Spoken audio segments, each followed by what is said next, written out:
Alright guys, TacticalRab again today. Hope you're all doing well and enjoying your day so far, with big rumours as to what OpTic Texas' roster is going to be for next season. Scump has given his thoughts on the matter, and with Octane giving a lot of praise to Kenny over the last few days, the absolute demon of OpTic it's got to be said over the last couple of years, always seeming to get the better of them, now joining the team. Scump feels very confident indeed. This is a very good decision by the organisation. Very much enjoyed to hear your thoughts in the comments below. Hit the like button if you enjoy. Subscribe if you're new as always, I greatly appreciate it. First of all, wanted to mention this from Gersh. This was good stuff, man. I've got to thank him for the views as well. So we mentioned at the time that there was a possibility that they were just trolling around here, right? When Crim6 had the tick via Atlanta FaZe, and it turns out that they can actually do this for free for a few of them. I'm pretty sure he said that, because I thought that you had to pay the money to allow you to give members of your affiliates like check marks basically, and then you had to pay on top of that for each individual member, but it turns out you're allowed some for free. So they put Crim6 in, and they kind of joked around a bit that he was going to be the coach. I don't think anyone really expected that to fully be the case,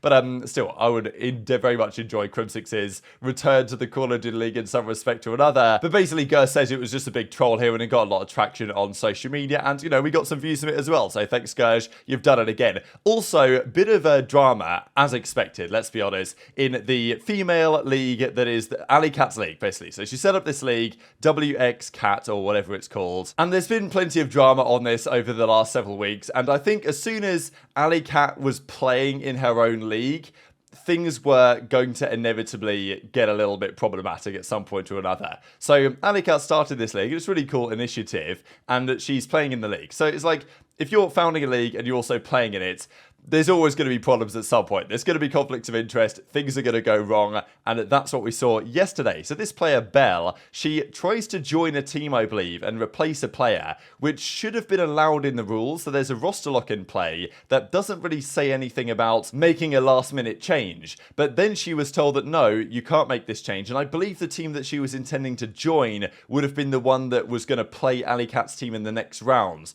So the incentive might well be to try and, you know, prevent that team getting any stronger theoretically. And then we get this, which I just thought was hilarious, that so she tried to join, it didn't happen, and then apparently in the Google document you just see aLLeY Cat come in the Google doc and just add another rule in. So I mean, as she says here, now she's updating it, I'm crying. Oh look, new rules all of a sudden. She puts this additional rule in, or a couple of additional rules. All teams have until 24 hours before the matches start to lock in 2 substitute players. If a slot is open, it will be filled by the, you know, the admin team or whatever. So, and then all of a sudden she's basically called ineligible and can't play anymore. So out of nowhere, look, I mean, it's just an absolute mess. There was lots of drama and people talking about this on social media last night, and then she was banned for like player conduct or something. So it's just a bit of a mess, and I'm not massively surprised that these stories are coming out. If aLLeY Cat's gonna found and play in her own league, then I think it was inevitable that we were gonna have some situations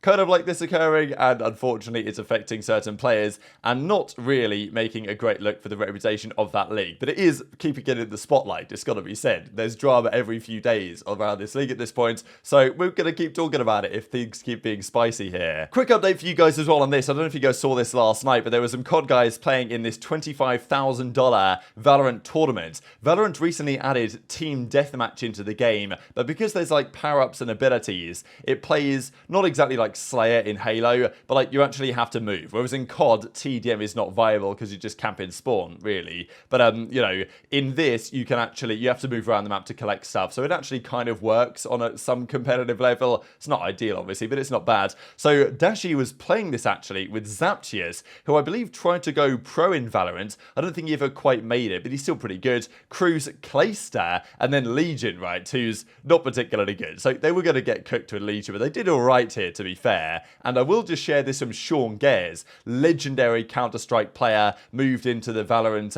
ecosystem over the last couple of years, coached the 100 Thieves team to some pretty good success actually at the time, and is just you know, a legend of the esports and a great content creator in general. His team actually ended up winning the tournament, but he has some quite good words and, well, high praise for Dashy, let's say.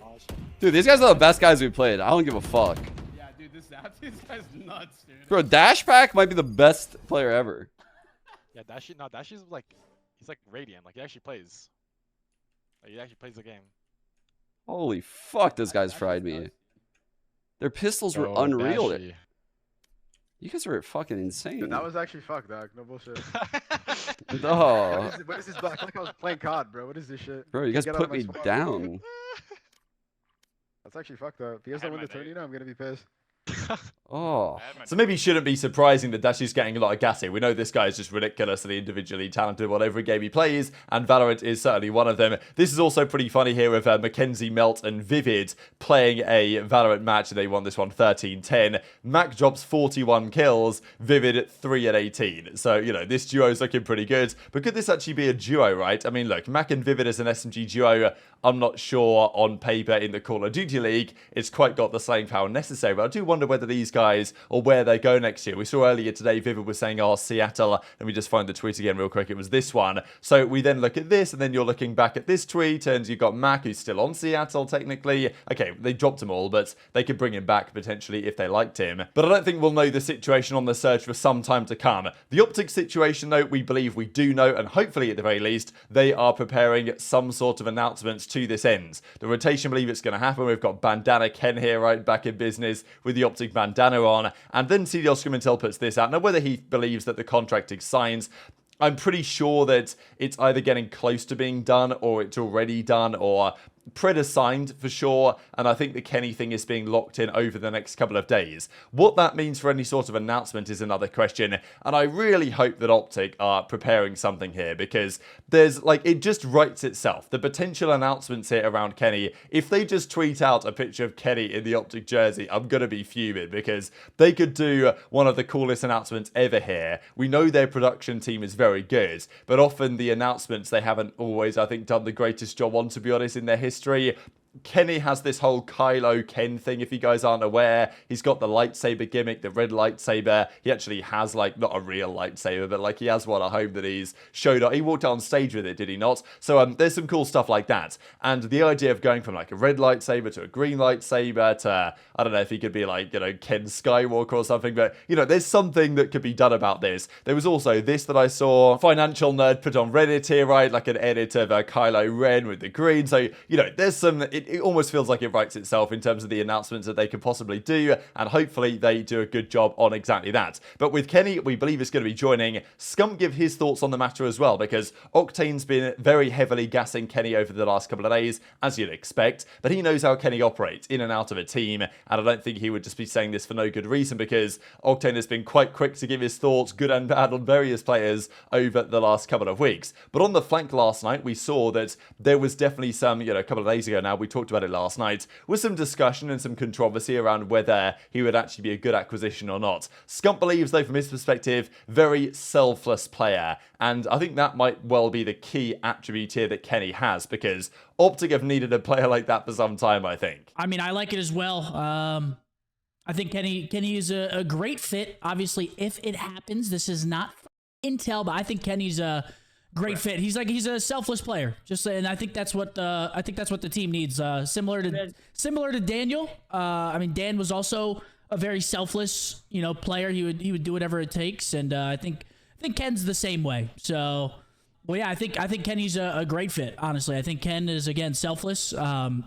If Sam's saying that about him, Sam's obviously been on his shit lately. I mean, Sam's been he retired, and he's been dropping some fucking, you know, takes on people. And if Sam's saying that, then it's I mean, you got to believe what he's saying. He's Sammy don't fuck around. You know what I'm saying? I've never ever in my life played a more horrible Call of Duty competitively than this. What a fucking joke of a game, dude. Feels like we're playing. I'd rather get rib surgery, suck my own cock, than play this. No bullshit. Isabel just went, babe. Yeah, I got fined for saying I wanted to remove a rib and give myself the instead of play MW 2019. I have heard that. Yeah. Yeah, and when I went into the call with the person that was like the disciplinary, I felt like I was going to the principal's office. He was like, I quote, "You said you wanted to remove a rib," and this is like a high up lawyer at Activision, "and suck your own." And I was like, "Yep." Look at that thing, baby. Hell yeah. I've been in there, Seth. They took everything. Oh, no, yeah. No Dylan Envoy. Oh yeah. I mean, goodness gracious, dude. When Ghosty came in, they did get that element of selflessness that they'd probably missed for some time. Kenny also brings a lot else to the table, though, as well, in terms of, you know, how much he's won in the past, the leadership, the communication, great slaying power when it's necessary. So I think this makes a lot of sense. I know that many did say, what about Priester, right? Because when Priester gets dropped from the subliners, which has not been officially confirmed as a recording, but you can imagine that's coming in the near future as well, people thought, all right, maybe OpTic Priester. And I don't mind that. I think on paper that could be pretty good. But, you know, is he quite as vocal as a player like Kenny might be? When you hear Kenny speaking, I've done a couple of interviews with him over the last couple of years, his mentality, his attitude around the game, you don't always see it in, you know, like post-game interviews and stuff like that in his general discussion. But whenever you see him in the 0 to 100 episodes and stuff behind the scenes, you'll very quickly appreciate, and I'm sure if he does join OpTic in the process episodes, how committed he is to winning and being the best version of himself, the best teammate. And I feel like OpTic have needed a player like that for some time. It's the cultural thing, right? It's like, ever since, I've said this before, but ever since Crim6 left, it never quite felt the same to me, like the way that OpTic was set up. And Kenny is genuinely a player that could help bring that back to OpTic in some way or another. This I thought was also hilarious here from Scump. We don't often get to talk about stuff like this all the time, but Scump actually did also confirm on the same stream last night that back in 2019-2020, there was the clip that came out during the Modern Warfare days of, well, saying it the following, let's just say that Crone makes very clear, rather than play that game at the time. And it's kind of sad how, like, the games just fell off so quick, you know what I mean, as far as I'm concerned. Going from Black Ops 4 into MW19 and then beyond has been a bit of a disaster, to be honest. So, yeah, Scump was fined for this. I don't exactly know how much he would have been fined. I know that Octane got fines a lot during that year. I don't know if his fines total like 10, 15k that season. It might have even been more, to be fair. But he was fined a couple of grand every time he did a tweet, it felt like, Octane that season.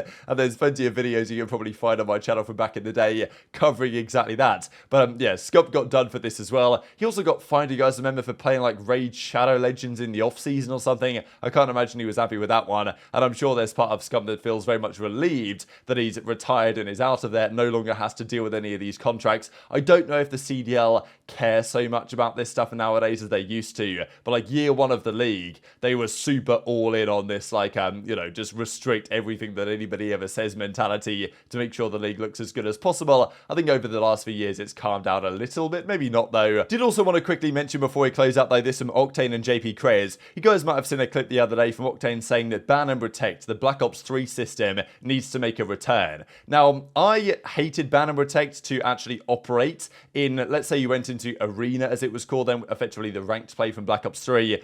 It was such a nightmare. People would leave. It took so long.